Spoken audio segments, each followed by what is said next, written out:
ابن جعفر کو خبر ملی، انہوں نے اپنے دونوں صاحبزادوں کو کھڑے کھڑے خط لکھا، عون اور محمد کو، کہ بیٹے یہ لے جاؤ میرا خط۔ 2 خط میں لکھا تھا انہوں نے کہ عون اور محمد تمہارے پاس پہنچے اور میرا یہ رکا یہ خط ملے، وہیں رک جانا، بہنوں ہی تھے چونکہ، حسین وہیں رک جانا جب تک کہ میں تمہارے پاس نہ ملوں، وہاں سے قدم آگے نہ بڑھا۔ حضرت امام پاک وہیں رک گئے اور حضرت عبداللہ ابن جعفر کا انتظار کرنے لگے۔ عبداللہ ابن جعفر چونکہ گورنر مدینہ، جو یزیدی گورنر ہونے کے باوجود، یزیدیت تو اب ہم نام لے رہے ہیں نا، اس زمانے میں تو سب ایک دوسرے کے دوست احباب تھے۔ عبداللہ ابن جعفر اپنی دوستی کے ناطے گورنر مکہ کے پاس گئے اور اس سے کہا کہ حسین مکہ مکرمہ سے نکل چکے ہیں، تمہیں میری دوستی کا واسطہ ہے، ایک امان نامہ کہ مکہ میں رہیں گے، ان سے کوئی چھیڑ چھاڑ نہیں کی جائے گی، عبادت و ریاضت کریں گے، بس حکومتی کاموں میں عمل دخل نہیں کریں گے، یہ میں ضمانت دیتا ہوں اور تم ان کو امان نامہ لکھ کر کے دے دو کہ حکومت ان سے کوئی چھیڑ چھاڑ نہیں کرے گی، امام حسین مکہ واپس آ جائے۔ گورنر نے جانتے کیا کیا؟ اس نے کہا کہ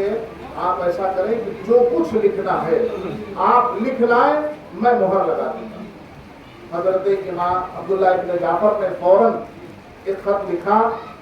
اور خط میں مخاطب کیا تھا گورنر کو، گورنر کی طرف سے لکھا تھا، اور خط کے لکھنے کے بعد جب گورنر نے مہر لگا دی تو ایک مرتبہ اور آگے بڑھے عبداللہ ابن جعفر اور فرمایا کہ تم ایسا کرو، اس خط کو اپنی ایک اور ضمانت دے دو۔ کہا وہ کیا؟ کہا اس کے ساتھ میں اپنے کسی معتمد کو حسین کے پاس بھیجو تاکہ خط ہی کو نہیں بلکہ تمہارے معتمد کو دیکھ کر کے حسین واپس آ جائے۔ کہا ٹھیک ہے، پہلے تو کہا کہ آپ تو جا ہی رہے، کہا ہاں میں تو جا رہا ہوں، لیکن تمہارا نمائندہ کوئی ہو۔ کہا ٹھیک ہے، جب آپ کہتے ہیں تو میں اپنے سگے بھائی یحییٰ کو بھیج رہا ہوں۔ عمر ابن سعید ان کا نام تھا گورنر کا، اور یحییٰ ابن سعید اپنے بھائی کو حضرت عبداللہ ابن جعفر کے ساتھ میں انہوں نے ضمانت کے طور پر بھیج دیا۔ امام کے پاس حضرت عبداللہ ابن جعفر پہنچے، خوشی خوشی امان نامہ دیا کہ مکے واپس چلیے، اور وہیں رہیے چل کر کے، اور یہ ضمانت آئی ہے، امان نامہ بھی آ گیا ہے، یہ معتمد بات بھی آ گیا ہے، ہم ہر اعتبار سے آپ امان میں ہیں، ہم تو امان کے ساتھ چلیے زندگی گزاریں۔ امام نے انکار کیا، امام نے انکار فرما دیا، کہا نہیں۔ اب یہاں تھوڑا سے غصہ ہوئے، بہنوئی تھے، اس رشتے کا ذرا لحاظ کیجیے، اس کو لحاظ میں رکھیے، مشاہدے میں رکھیے اس کو۔ یہ غصہ ہوئے کہ آخر اتنے لوگ روک رہے ہیں اور میں روک رہا ہوں، کیا وجہ ہے بتاؤ تو صحیح۔ یہ غصہ ہوئے تھوڑا سا کہ وجہ تو بتاؤ۔ آپ نے اپنا سر نیچے کیا، بہنوئی ہونے کے ناطے سر نیچے کیا، فرمایا بھائی جان، میں نے خواب میں رسول اللہ صلی اللہ علیہ وآلہ وسلم کو اپنے لیے ایک حکم دیتے ہوئے دیکھا، مجھے حضور نے ایک حکم دیا ہے، میں اس حکم کو پورا کیے بغیر نہیں رکوں گا، نہیں مانوں گا۔ سمجھ رہے ہیں آپ؟ مجھے میرے آقا صلی اللہ علیہ وسلم نے، نانا جان نے خواب میں ایک حکم دیا ہے، میں اسے مانے بغیر نہیں رکوں گا، نہیں مانوں گا۔ آج کچھ لوگ یہ باتیں کرتے ہیں کہ ایک خواب کی بنیاد پر، معاذ اللہ رب العالمین، ایک خواب کی بنیاد پر حضرت امام حسین چلے گئے اور اپنا کنبہ کٹوا دیا اور لٹوا دیا، ایک خواب کی بنیاد پر، تاریخی اعتبار سے، تاریخی شواہد کے اعتبار سے اور مسائل شرعیہ کے اعتبار سے یہ امام کے لیے ٹھیک نہیں تھا۔ یہ لفظ تک لکھ دیا کہ غلط کیا امام نے، معاذ اللہ رب العالمین۔ عزیز و دوستو، میں ایسے نادان محققین کے لیے کیا کہوں؟ یہ نادان محققین ہے، یہ خواب سستے ہو سکتے ہیں تمہارے اپنے، اور تمہارے لیے یہ حسین کا خواب تھا جس میں پیغمبر آئے تھے اور حکم دیا تھا، تم نے اس کو معمولی خواب سمجھا۔ اس کی اہمیت تو ذرا سمجھیں کہ نبی محترم صلی اللہ علیہ وآلہ وسلم خواب میں آئے، وہ بھی کس کے؟ حسین کے خواب میں آئے۔ آپ کو اپنے خواب بہت اچھے لگتے ہیں، جب آپ فجر میں دیکھ لو تو اچھلتے پھرتے ہو کہ صبح میں نے یہ خواب دیکھا اور یہ مبارک خواب ہے، مکے میں نے یہ خواب دیکھا، عمرے کرنے گیا تھا، یہ مبارک خواب ہے، مدینے میں نے یہ خواب دیکھا اور مدینے کے اندر دیکھا، یہ مبارک خواب ہے، میں نے فلاں وقت میں اور فلاں مقام پر اپنے آپ کو یہ کرتے دیکھا، مبارک خواب ہے۔ تمہارا خواب مکے اور مدینے اور صبح میں فجر میں مبارک ہو جائے اور حسین کا خواب یوں ہی اڑا ہوا۔ اس خواب کی اہمیت کو ذرا سمجھیے۔ یہی وہ خواب ہے کہ ٹھیک 9 محرم الحرام کو، جو تاریخ کل آ رہی ہے، آج جس تاریخ کی رات ہم گزار رہے ہیں، 9 محرم الحرام کو عصر کی نماز کے پڑھنے کے بعد میدان کرب و بلا میں امام ایک جگہ پر کرسی نما کسی چیز پر ٹیک لگا کر کے اپنی تلوار کا سہارا لے کر کے بیٹھے تھے۔ تھکے ماندے امام بیٹھنے ہی کی حالت میں غنودگی طاری ہو گئی، نیند آ گئی، اور اچانک پھر اپنے سر کو جھٹکا دیا اور الحمدللہ رب العالمین کہتے ہوئے آنکھ کھولی۔ سرہانے پر زینب کھڑی ہوئی تھی، سرہانے پر سیدہ کھڑی ہوئی تھی۔ سیدہ نے پوچھا کہ ان مصیبتوں کے عالم میں بھائی جان مسکراہٹ اور اللہ کی تعریف، حمد و ثنا الحمدللہ رب العالمین آپ پڑھ رہے ہیں، کیا بات ہے؟ ارشاد فرمایا بہن زینب ابھی میری تھوڑی سی آنکھ لگی، رسول اللہ صلی اللہ علیہ وآلہ وسلم خواب میں تشریف لائے اور میں نے ان سے عرض کیا اے میرے آقا صلی اللہ علیہ وآلہ وسلم بڑی تکلیف کا سامنا ہے۔ فرمایا بیٹے بس تھوڑا سا صبر کرو، کل تم ہم سے ملنے والے ہو۔ یہ ہے خواب، یہ تمہارا ہمارا خواب ہے، جن خوابوں کو بیچتے پھرتے ہیں لوگ، یہ رسول اللہ صلی اللہ علیہ وآلہ وسلم کا دکھایا گیا خواب۔ پھر یہی خواب اور آگے بڑھے، کربلا معلیٰ کی 10ویں آ گئی، 10 محرم الحرام، ٹھیک عاشور کا دن۔ حضرت عبداللہ ابن عباس جو بار بار روک رہے ہیں حضور حضرت امام پاک کو، امام حسین کو، آپ خود فرماتے ہیں کہ 10 محرم الحرام کے دن میں نے نبی کریم صلی اللہ علیہ وآلہ وسلم کو مکہ مکرمہ میں عین خواب کی حالت میں سو رہا تھا، میں نے دیکھا کہ حضور کے بال بکھرے ہوئے ہیں، حضور کی داڑھی میں مٹی لگی ہوئی ہے، کپڑوں میں خون ہے، رسول اللہ صلی اللہ علیہ وآلہ وسلم کے ہاتھ میں ایک شیشی ہے اور اس میں سرخ کوئی چیز دکھائی دے رہی ہے۔ میں نے آگے بڑھ کر کے عرض کیا کہ یا رسول اللہ صلی اللہ تعالیٰ علیہ وآلہ وسلم آپ کی یہ کیا حالت ہے؟ ارشاد فرمایا اے ابن عباس میں صبح سے کرب و بلا میں اپنے پیاروں کا خون جمع کر رہا ہوں۔ یہ بھی خواب ہے۔ کتنے خواب کو ریجیکٹ کرو گے؟ کتنے خواب کو ریجیکٹ کرو گے؟ کہ خواب کی بنیاد پر عبداللہ ابن جعفر کی بھی نہیں سنی اور آپ آگے بڑھتے گئے۔ فرمایا کہ میرے آقا صلی اللہ علیہ وآلہ وسلم نے مجھے ایک حکم دیا ہے، میں اس حکم کی بجا آوری کروں گا اور میں پیچھے نہیں ہٹوں گا۔ حضرت سیدنا امام علی مقام آگے بڑھتے رہے، مسلسل آگے بڑھتے رہے، یہاں تک کہ وادی ذوالرمہ، وادی ذوالرمہ یہ 27ویں منزل تھی، مکہ مکرمہ سے نکل کر کے 27ویں منزل تھی۔ اس سے کچھ پہلے زرود کا مقام تھا یا کوئی ایک اور جگہ تھی، میں نہیں لکھ پایا اس کو تفصیل کے بہت زیادہ تفصیل میں جانے کی بنیاد پر، لیکن اس سے کچھ ہی پہلے آپ کو حضرت امام مسلم کی شہادت کی خبر ہے، بہت پہلے نہیں ملی۔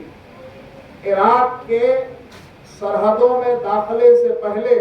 اگر حضرت امام مسلم کی شہادت کی خبر مل جاتی تو ممکن تھا کہ امام عراق کی سرحد میں داخلے سے پہلے مکہ واپس آ جاتے، ممکن تھا کہ اپنے ارادے کو تبدیل کر دیتے اور پھر ایک مرتبہ سوچ بچار کر کے آگے کا کوئی لائحہ عمل تیار کرتے، لیکن سرحد عراق میں آپ داخل ہو چکے تھے تب امام مسلم کی شہادت کی خبر ملی۔ یہ کیوں ہوا؟ اتنا لیٹ کیوں ہوا؟ اتنی دیر سے خبر کیوں ملی؟ اس کی وجہ یہ ہے کہ عبیداللہ ابن زیاد بڑے شاطر آدمی کا نام، اس نے کیا کیا کہ بصرہ جانے والا راستہ، کوفہ سے مکہ جانے والا راستہ، کوفہ سے قادسیہ جانے والا راستہ، اور جو بھی چوتھے پانچویں راستے تھے، یہاں تک کہ گلی کوچوں کی بھی ناکہ بندی کر دی کہ نہ باہر سے کوئی آدمی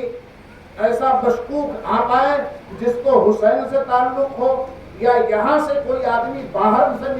نکل کر کے جا سکے جو حسین کو یہاں کی خبریں دے سکے۔ یہ خبروں کو روکنے کے لیے بڑی مضبوط اس نے ناکہ بندی کی۔ اس کے باوجود قبیلہ بنو اسد کا ایک جواں سال انسان جو ہے، جواں سال آدمی، حضرت امام مسلم کی شہادت کی خبر لے کر کے حضرت امام پاک کے پاس پہنچ گئے۔ امام پاک نے، یہ شام کا وقت ہو رہا تھا، پڑاؤ ڈالا جا چکا تھا، انا للہ و انا الیہ راجعون پڑھی، اور سر کو جھکا کر کے تھوڑا سا سوچ وچار کیا، اور اس کے بعد اپنے ساتھیوں کو، گھر والوں کو جمع کیا، اور یہ نئی آنے والی سچویشن یہ سامنے رکھی، اور ارشاد فرمایا کہ اب بھی ہماری واپسی کا راستہ کھلا ہوا ہے، اور ہم آگے کا نئے سرے سے لائحہ عمل تیار کرنے کے لیے مکہ واپس جائیں۔ جیسے ہی آپ نے مکے کی واپسی کا ارادہ ظاہر کیا، حضرت امام مسلم کے برادران بھائی وہ کھڑے ہو گئے، کہا امام اب یہ نہیں ہو سکتا، ہمارے بھائی کی شہادت ہوئی ہے، قتل ہوا ہے، ہم اپنے بھائی کی شہادت کا بدلہ لیے بغیر، ابن مرجانہ سے دو ہاتھ کیے بغیر، ابن مرجانہ یہ ابن زیاد کا ایک لقب تھا، ایک نام تھا اس کا، اس لیے کہ اس کی ماں جو ہے وہ ایرانی عیسائیوں میں سے،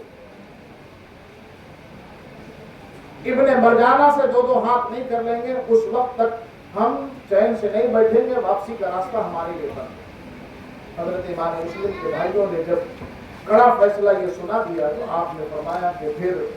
جب تم نہیں تو تمہارے بعد ہماری زندگی کیا ہے، اب تمہارا جب فیصلہ ہے، تم یہاں تک میرے لیے آئے تھے، اب تمہارے لیے میں آگے بڑھوں گا، چلوں گا۔ لیکن ان میں سے پھر کچھ ہوش رکھنے والوں نے دلاسا دیا کہ امام فکر نہ کریں، وہ مسلم تھے، آپ حسین ہیں، ان کے اور آپ کے مرتبے میں بڑا فرق ہے، آپ کے پاس کوفہ والوں کے خطوط ہیں، وہ ثبوت کے طور پر ہیں، آپ چلیں، انشاءاللہ ایسا ہوگا کہ آپ کو دیکھتے ہی اہل کوفہ کے ارادے بدل جائیں گے، اہل کوفہ کے ارادے بدل جائیں گے، ان میں وہ لوگ بھی ہیں جنہوں نے آپ کو خط لکھے ہیں، ان کے ارادے بدل جائیں گے، اور وہ یزیدیت کا ساتھ چھوڑ کر کے، ابن زیاد کا ساتھ چھوڑ کر کے وہ آپ کے ساتھ آ سکتے ہیں۔ میں تفصیلاً جو ہے آپ کو حضرت امام پاک کی تحقیق کے حوالے سے نہیں لا پا رہا ہوں، ورنہ فرزدق سے بھی ملاقات ہوئی کہ ایک بہت اونچا شاعر تھا، فرزدق حج کے لیے آ رہا تھا، اس سے امام پاک نے ایک منزل پر ملاقات میں پوچھا، فرزدق نے بلکہ پوچھا کہ امام آپ اتنے حج کے چہیتے ہو کر کے، حج چھوڑ کر کے کہاں کا ارادہ ہے؟ امام پاک نے اپنے ارادے کو جب ظاہر کیا اور پھر پوچھا کہ تم کوفہ سے آ رہے ہو، فرزدق یہ شاعر تھا بہت بڑا، جس سے پوچھا کہ تم کوفہ سے آ رہے ہو، کوفہ کے کیا حالات؟ شاعر بڑا نباز ہوتا ہے، نبی دلی گفتگو کرتا ہے، اس نے کہا کہ امام پہلی آپ کو نصیحت میں یہ کروں گا، آپ سے عمروں میں بڑا ہونے کے ناطے کہ کوفہ نہ جائیں، کوفہ کے لوگ اچھے نہیں، حالات اچھے نہیں، کوفہ نہ جائیں۔ ہاں آپ پوچھتے ہیں کہ کوفہ کے حالات کیسے ہیں، تو یہ سمجھ لیں کہ کوفہ کے لوگوں کے دل اب تک آپ کے ساتھ میں، لیکن تلواریں یزید کے ساتھ، آپ کا ساتھ نہیں دیں گے، وہ آپ کے ساتھ لڑائی بھڑائی کے لیے نہیں اتریں گے، آپ وہاں نہ جائیں۔ اسی طریقے سے مختلف علاقوں میں نے جیسا کہ عرض کیا، زہیر ابن قین ملے تھے،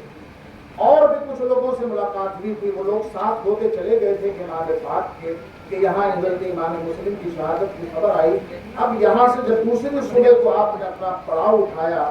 تو وادی ذوالرمہ ایک علاقہ ہے، یہ ٹھیک 27ویں منزل ہے کوفہ سے، یعنی 3 منزلوں کے بعد میں آپ کوفہ پہنچ جائیں۔ وادی ذوالرمہ پر آپ نے حضرت قیس ابن مصہر سیداری کو اپنا ایک خط لکھ کر کے دیا کہ جاؤ کوفے والوں سے کہو